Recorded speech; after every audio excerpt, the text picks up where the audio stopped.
You've probably heard the term rollover IRA, and now you're wondering, why do they call it that?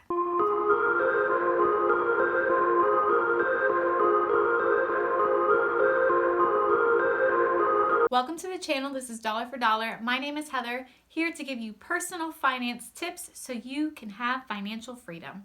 Today, we're going to talk about rollover IRAs, and we're going to go a little bit deeper and explain the difference between a direct and indirect rollover IRA. So, rollover IRA, simple definition for you. It's basically a naming mechanism so that you as the investor can clearly identify money that came over from your old employer investment account. So with a rollover IRA, you can bring money that maybe was in a 401k or a 403b with your previous employer and move that over without paying any taxes, without paying any penalties, and without touching your investment so it can stay intact and continue to grow. So a rollover IRA really at the end of the day is just a naming scheme so that you can clearly identify that money. Now, you may come across the term direct or indirect rollover IRA. There is a difference, and this is extremely important, especially if you're trying to avoid any sort of taxes or any sort of penalties. So with a direct rollover, okay, you're going to have your old financial institution. So let's have an example here. Let's say your old financial institution was Fidelity, because that's who your employer used, and that's who has your 401k. Now, you're newly employed somewhere else, and they use Vanguard, for example. Fidelity, your old employer account, okay, is going to send all of your investments directly to Vanguard.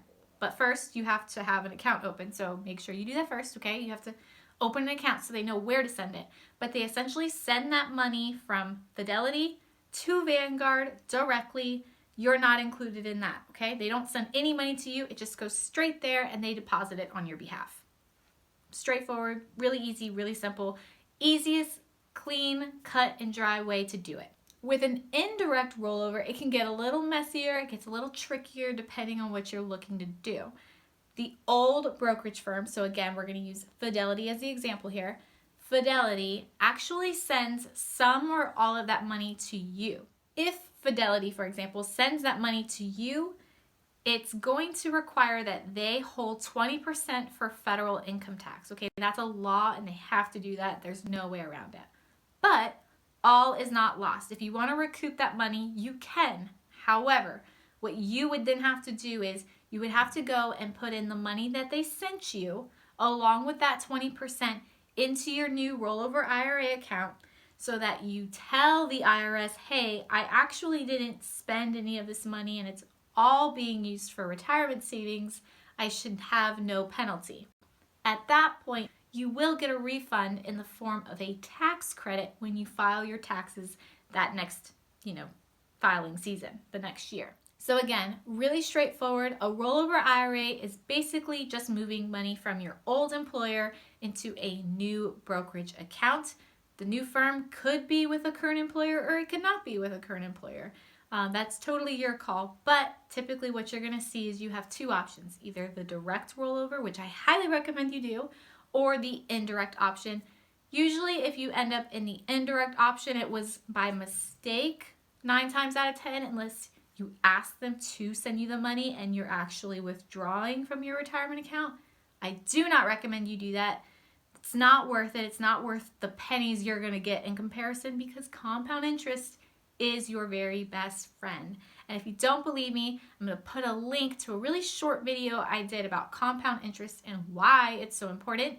Put that here, and I will put that in the description below, but be sure to check it out if you are not familiar with the power of compound interest. So that's it.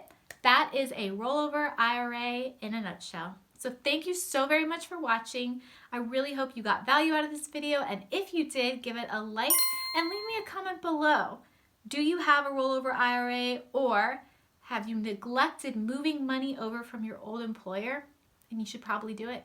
I know that happens to a lot of us, and we get just busy with life in general and we forget to do those things. But you really should. You really should be moving over any money from your old employer to your new brokerage account. So Make a day of it. Spend some time on the computer, spend some time on the phone, getting a hold of these people, and do it. It's going to be better for your financial future in the long run. Thank you for watching, and I hope to catch you on the next video.